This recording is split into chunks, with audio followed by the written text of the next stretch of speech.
all these bad people who hurt me, and look what you did to me, and the world dealt me a crummy hand. And no, neither of those, both of those are true at the same time. But ultimately, that's illusion and that's real. So if you come in with both of them, you couch the healing session that I realize I'm feeling this right now and it's not the truth of who I am. And then, having said that, sure, you can put the person's face there. I used to do one on my rollerblades. I used to get really angry at my spiritual teacher, and of course it was projection, and I'd put her face under my blades and just for 45 minutes and be all sweaty, and then I'd be at peace. But I would start out by realizing that I know this is not about you, it's about me. These are my feelings, and you didn't do anything to me, but I'm in this victimhood right now, and I want to heal it. I want to get out of it so I can live in pure love. And eventually more and more and more heals. And eventually there's a point where there's none left. There's nothing but pure love, because you've now accelerated the process, of that karmic transmutation. That's that slow restoral of everyone's inherent divinity. Well, I said it. All of us probably need to try that. I mean, at one point or another, we're angry, we're upset, we're hurt, we're feeling all these negative emotions, and something like that, I think that just about everybody needs at some point or another. There's another one that's really great. I call it the writing and burning exercise that I have people start their day with. And you write out, it's a 4 lower bodies clearing technique. You just write in a stream of consciousness on scrap paper everything that you're feeling, like first in your physical body. You just write all of your aches, pains. Let's say you have an illness or a disease you're dealing with and grappling with. Wake up with a migraine, and you just write what you have and what you're feeling and how it feels and how you feel about it. And you write and write and write till you've covered everything in the physical body. Then you go on to your mental body, all your non-loving negative thoughts about everything and everyone. Stream of consciousness, no editor, no judge, no critic, no cynic, whatever comes out. And it doesn't matter if it's got swear words and it's bad grammar, it doesn't matter. This is a healing technique. Again, the writing is a poultice that pulls it out of you. Then you go on to your emotional body, all your non-loving feelings and emotions, and then you go on to your spiritual body. For people, where's my life going, and what's the meaning of life, and this is pointless, and what's my true dharma, and all the negativity about all of that, and fear and doubt and skepticism. And you cover physical, mental, emotional, spiritual, till there's nothing left to write. And then at the end, you offer it up to God, the universe, your higher self, whatever you want to call it, and you burn it.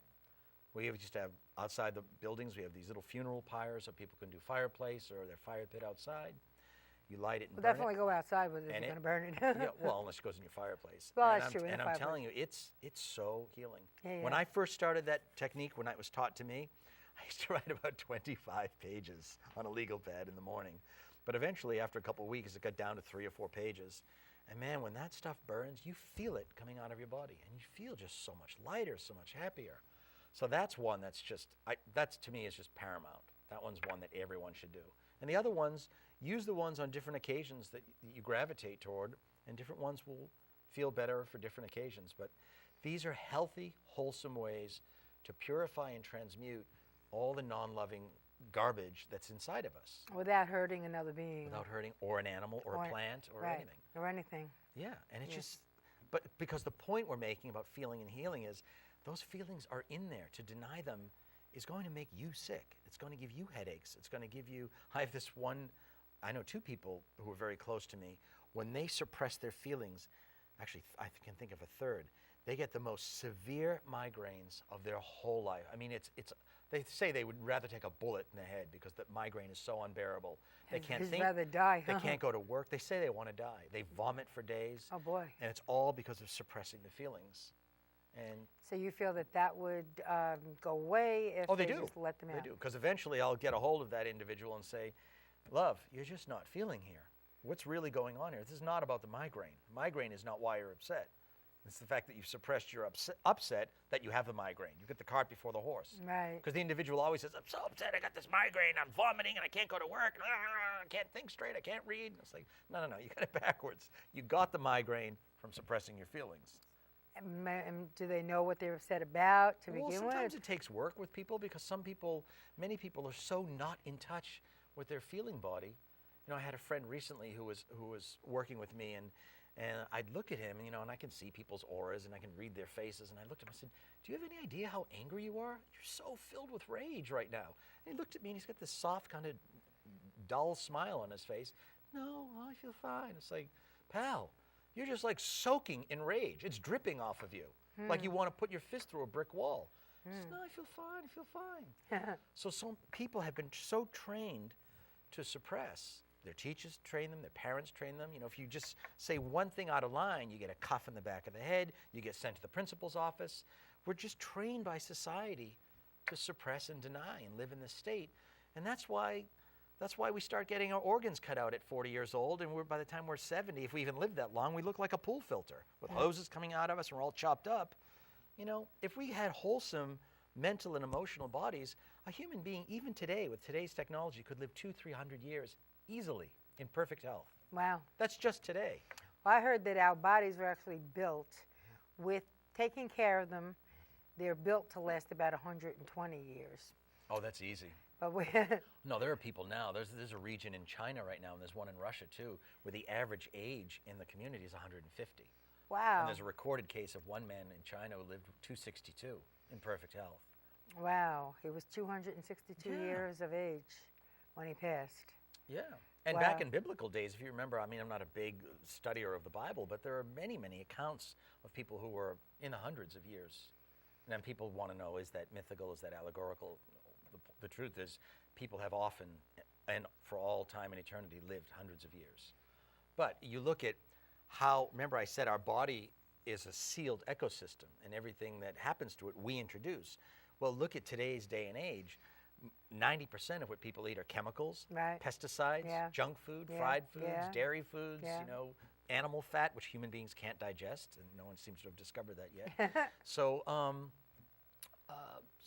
that's, and then we have all the suppressed emotions and feelings, and people overworked, underslept, overstressed, living lives they don't like and jobs they don't want. That takes time off your life. Yeah, of course. And that's why people age so fast and get sick. So what I do is I help people identify all those toxic ways of being and start changing them or eliminating them and start really getting in touch with their heart. What is it you really want to do? And you don't have to live for your parents or for your boyfriend or spouse. You need to find that place of center. Who am I? Why am I here? What is it that I really feel in my heart? And just follow that. Who's stopping you? And what happens is when you do that, this harmony gets created. And the irony is all those other people will get taken care of because God's will cannot contradict itself through two different sources. You know, so in other words, God doesn't play, is it Robin Hood, rob Peter to pay Paul? Oh, yeah, you're right. Whenever you're serving your soul's highest good, what you feel in your heart of hearts to be serving your soul's highest good, by definition, it's automatically serving everyone else's highest good. Now, the subtext is whether or not they think so or like it or believe it is irrelevant. But that's how it works. That's how the system works. It's the hierarchy and order of creation. And it's important for people to get that. And that way, you just find your center so much more easily. And you realize, wow, I've been living for what my parents wanted me to do. Or I've been living for what my friends think of me. Or what's expected in society. You know, like again, society's oppression of men. Men need to make a ton of money. And men need to rise to huge positions of fame. Well, what if that's not what you were destined to be? Or what you want to be. Or what you want to be. Where is it written that every guy has to be the head of a company and make $1 million? Right. There are plenty of people who do, and that's wonderful. I'm not one of these spiritualists who say money's bad. That's another taint that religions and some false teachers have put on it. No, money's not bad. There's nothing wrong. Money is an inert substance. It only has the energy you assign to it. Yeah. In and of itself, it has no properties of its own. Mm-hmm. You know, if you have a pure heart, then your money is pure. If you have a greedy, selfish heart, then your money is greedy and selfish. Yeah. It takes on whatever energy you put on it. Mm-hmm. If you have shame and guilt about it, then your money carries that energy. So, but it's really about getting connected to the true self. And this whole business about feeling is healing is part of one of the main vehicles to bring people to their core, to their center, and start healing from the inside out. And so you find health and happiness and inner peace. And so much grace and harmony befalls your life when you do that. It's just amazing. Yeah, that sounds really, really good as far as, you know, I mean, I'm going to give it a try, that's for sure. Scream into the pillow. Make sure nobody hears you. Or here's the words. They can hear the volume if you like. Don't let them hear the words. Right. Have somebody running in and saying, "What's the matter with you?" Yeah, I had this one couple where the husband and wife were fighting, and projecting on each other constantly. I said, "You people, you're like a war zone. I had to keep pulling them apart like two boxers in the ring." And I said, "You got to go to your room and do some screaming in the pillow. Instead of screaming in your partner's face, you're not going to get anywhere. You're only going to activate him, and she's going to activate you, and it's just going to get worse and worse and worse. And you're destroying whatever love was there in the first place until it's irreparable at some point." So I said, "Go to the pillow." So what they did was they would scream in the pillow, but lift their head up a little so the words were clear and the partner in the next room could hear everything they were saying. Oh, no. "You big fat ass, I can't stand you, and what you do?" That's like, that's not what the healing technique is. You're doing the same thing, you're just not facing her now. So Right. No, it needs to be muffled because it's only about you healing yourself. It's not about that person. So no cheating. The whole objective is not to put it on other people. So you don't feel better if the person hears what you're saying. Well, no, that ego of that person screaming feels a lot better, but you haven't healed anything in yourself or in your relationship.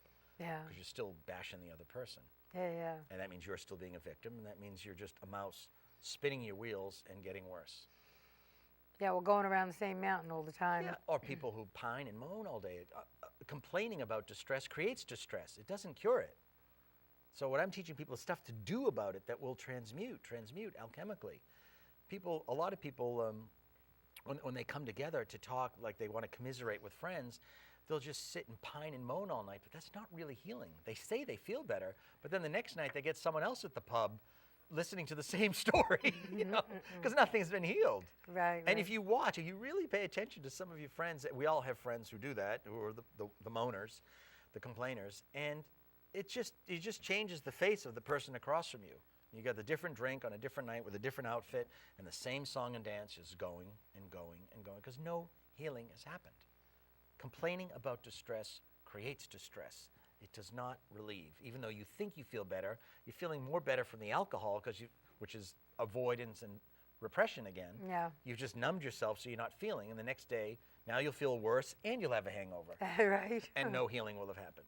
And now you'll be more upset, because now you'll say, "I just wasted $20 last night, and I wasted 3 hours of my life, and I'm still angry and still blah, blah, blah." That's victimhood. Yeah. So I'm teaching people, do something about it. It's all about you. There's nobody out there. Yeah. And another thing that I see rampant in the spiritual community is something I've coined the phrase intellectualizing the truth. A lot of people believe that maybe it's not a conscious belief, but it's an unconscious belief, that if you talk about a subject, they think that counts as actual healing. Like I didn't know if they were talking to us. I had this this one woman who used to come to my retreats and to my seminars and workshops, and she'd come in for training like about once a month, and invariably, I would pinpoint and isolate some particular issue she was out picturing at that time, and with her help, of course, and her permission, key. Never offer unsolicited advice. That's 101. That's true. Yeah, it's just, you're going to talk about stepping on a rake in the grass. You'll be told to mind your own business. One way or another. But that's a mistake a lot of people make. They think that just because they can see or know something that they're obligated to tell people, but that's a great violation. Never offer unsolicited advice or help. So this woman's issue would come up, and we'd talk about it, and I would give her guidance and steer her, and then she'd go off and find a book on that subject. Like let's for instance, she had this one month she had all this conflict with her mother coming up. Fighting with my mother, and we're arguing all the time, and so I was showing her where it came from and why she has it, and where she needs to go with it, and giving her tools to use. She come back the next month, she said, "All my issues with my mother, all my lifelong issues are healed." She said, "I got a great book on mother-daughter relationship, I read that, so that's all healed." And I say, "Honey, you can't read a book and say you've healed everything in your body by reading a book." That's why we have the title tonight, Feeling is Healing. Right. Meanwhile, she's still fighting with her mother, but she's in this huge denial, saying, "It's all healed because I read a book about mothers." Oh, so, no. That's like saying you had a bowl of pasta and now you're Italian. It's like, "Oh, I'm pure Italian because you ate pasta one night." You might like Italians more, but you're not Italian now. You are wherever you were born. That's what right. you are. Yeah. And there are people who believe that. And she'd come every month. Oh, I read a book on inner child, so I've healed my inner child now. And this woman, she had that glassy look, like the blunt object hit her head. There was no focus in her eyes. She was so out of her body. It was unbelievable. It just broke my heart. And eventually she stopped coming because I'd keep bringing her to the truth, you know. And she didn't want to hear the truth. I'd She say, was in I'd say, denial. love, you're in so much rage right now. She'd say, no, I feel pure love. She says, I read a book on rage. I don't have any more. I read the book on rage. I said, no, honey. You could write the book on it, but you might have read one, but you could write one. So that's an important thing, you know, and this thing about intellectualizing the truth, talking about something, doesn't equal transcendence. So in other words, what you're saying is that when a person like goes to a psychiatrist or a psychologist to talk about their problems, to try to get to the root of what's going on, that's not really that helpful? No, I'm not saying that at all. First of all, I mean, there are different qualities and levels of psychologists and psychiatrists. A talented and trained psychiatrist is going to help you dig and to get into stuff. They're not going to talk at the surface. They might start there if someone's really, really wounded and broken, but eventually they're going to start digging and digging. And yes, some of the ones do teach coping devices. Partly it could be that that's all they got taught, and partly they know a really good one will know how far the client can go. Everybody can't get to the top of the mountain. Some people aren't willing. Some people feel too broken or too hopeless or too in despair. So, you know, a trained therapist will know how far and how fast they can take someone. But eventually, if the people keep going, they'll take them deeper and deeper and deeper. And eventually, hopefully, ideally, they'll eventually get to the place where they realize that it's all inside of you. That don't make it about the people out there because there's nobody out there. And then the person might start showing the feelings and then feeling better because they've gotten in deeper to the core of what's going on. Right, and in psychiatric care, there's a lot of feeling going on because a lot of people will have rage come up in their sessions. They'll have outbursts, they'll have crying in their sessions, or they'll go home and do the same. So they will take you into your feeling body, and they give it exercises and techniques. So no, I'm not saying that reading is bad and wrong or that psychiatry doesn't go anywhere, not at all.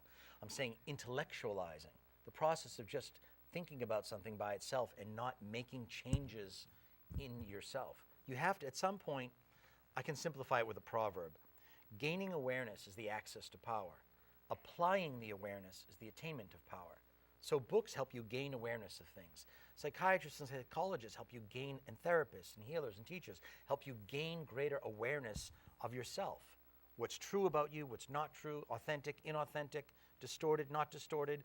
But at some point, as people say, where the rubber meets the road, you have to apply what you've learned and make those changes in your life. Some of the changes I was talking about are tools to transmute, and other changes are changes in behavior, changes in choices we make. You know, like for instance, I did a lot of study years and years ago in neurolinguistic programming and realizing in holoenergetics, realizing and discovering the vibration of sound of words, that everything that exists in outer creation vibrates at a certain frequency. We know that from physics. But that frequency, when applied in a spiritual context, is love vibration, because everything is love, ultimately. So everything vibrates at a different frequency of love. A frequency is physical because the earth plane, love translates onto the electromagnetic grid, so it can be measured quantitatively, but what you're measuring is actually a love vibration. And so the words we use all have different vibrations of love. And as I discovered that, I made a commitment to myself. That's gaining the awareness. Applying the awareness is saying, now that I know that, I'm not going to use that word anymore, that word anymore, that word anymore, because I was starting to really have a sensorial, tangible, visceral experience. If I said a word that had a really dense or dark vibration, I would get physically ill, like I would right now. Really? Oh yeah, absolutely. And again, one of the hallmarks that I tell people, you know, that maybe they can apply to their lives and see, the darkest, densest word in all of creation is the word hate.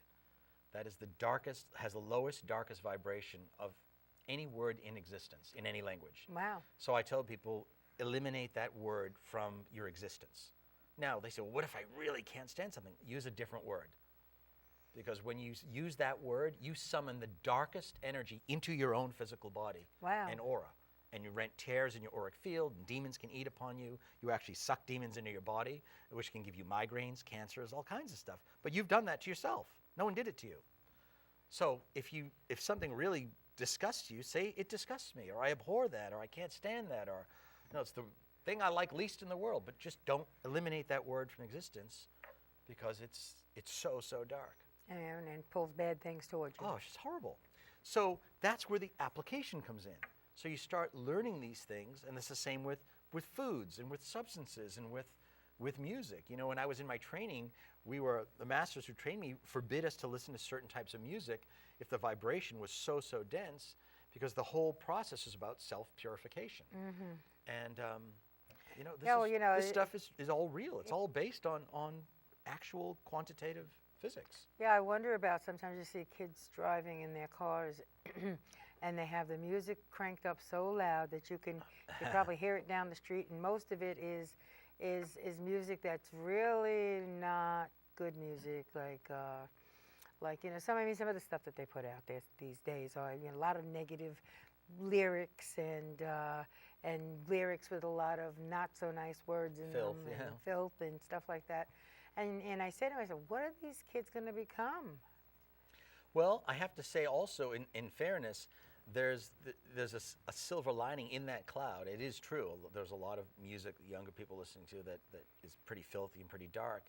But again, for a certain percentage of that population who listens to that type of stuff, in a way, it's helping them identify with those feelings inside themselves. They might have come up in homes where they were repressed and they were downtrodden or beaten or ignored or not given love, and they have all this pileup of toxicity in them, and that was the only thing that would draw someone to that.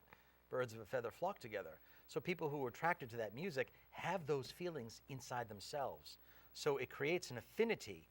They have an affinity and a simpatico, a connection to it, and it's actually on some level helping some of these people get in touch with those feelings, and on some level it's helping them transmute some of it. It truly is. Well, I hope so, for their sake. Same with the movies too, but that doesn't justify it either. But it is to help put a somewhat disclaimer out there that it's not all bad, and that it is serving a higher purpose at some level. Oh, that's good to know anyway, right? But again, the objective is the whole path and journey into self-purification, to purify our thoughts, our feelings, our words, our deeds, our choices, our habits, our behaviors, our likes and wants, to just be on the goal of just making them purer and purer, without shame or guilt or feeling like you have to do it all tomorrow, or some people might misinterpret what I'm saying and think, oh, we're supposed to put on a priest's outfit and just all sit around and twiddle our thumbs and pick dandelions. It's like, no. Well, Rome wasn't built in a day. Exactly. And, it's having the intention, but it's also important about being on the page you're at. It's really important to be true and honest to where you're at, and accept and love that, while holding an intention of your life being a journey, an ascending journey into greater and greater love. And that makes you authentic, rather than pretending that I'm all hearts and flowers when you're full of rage, or denying that you are true love. Ultimately, some people say, oh, so and so committed murder, he should be shot, he's blah blah. The truth is, everybody, like if you put everyone in an incinerator together, you'd see the same white light at the end. Yeah, right. When we all were burned, I guess we're all from the same pure white light. The murderers, the saints, the priests, the masters, we're all from the same pure light. What happens to us after that is what we choose to do. Yeah, we're products of our environment, we're products of our choices, we're products of so many things. But it's important to realize that we always have choice, and there is always a way out. There is always hope. There's always a higher path, a higher choice, even if we think it's hopeless or we're doomed. Were they selling us? No, oh. it's okay. Oh, okay. Just giving us the Cute. time. Oh. Okay. Yeah, we have a few minutes left. So in that few Would you say minutes, an hour? Would you do that? it's Unbelievable. almost an hour now. Yes, it is. Isn't that funny? Yeah, well, we said that before. It goes Years fast, ago. especially when the conversation is so interesting. Well, thank you. Yeah. So all right. Bring it out in me. Oh, so go ahead. In a nutshell, then, we have to experience the emotions that we're feeling In a healthy way. in a healthy way. Channel them in a healthy direction. Never on other people or animals or plants or the earth, but always in a healthy way, so we get the poison out of our body to bring us peace and wholeness in our physical health as well, so we don't create diseases and maladies in our body. And we could still be happy and still hold some of this negativity that we're working on, but we could still be happy in the meantime as well. Exactly. Happiness is a choice, and realize that it's okay to feel angry. It's okay to feel angry, and it's okay to feel sad. It makes you human. It makes you alive. Because sometimes we try to suppress that. Or pretend that we're something that we're not. Yeah. Well, keeping yourself occupied with other things is also a good idea, too. When Yeah, well, that's a good point, because everything has its place. It doesn't mean that you're so authentic that you're just like, well, I'm going to be angry. If you go to a dinner party, you know, put on your nice face and don't just say, I'm being true to myself, so I'll just spew filth all over the table because I'm angry. No, I mean, there's you something enjoy called... yourself, have your friends, blah, blah, blah, whatever. There's a place for protocol and etiquette, too. Yes. But when you have the opportunity, just take yourself aside and process your emotions properly there, and then you won't have the negative stuff happen at the dinner party or when you're on your date or making love to your partner. It'll just be blissful and happy because you're being responsible on your time, not on someone else's time and dime. That's so interesting. And that's the key to it. That's it. That's what creates the harmony in your life. And you'll find that your relationships will all improve. That's wonderful. With your lovers, your parents, your friends, your kids, your siblings, your coworkers. Everybody. Because now you're being responsible with cleaning yourself. Well, thank you so much for this. This has been so interesting. And I thank you so much for coming on the show again, Louis. It's always a pleasure to have you. And I hope you come back again real soon. I will come if you'll have me. I'll always have you, Thank anytime. Thank you. All right, you take care now, and good night to everyone. Thank you, everyone.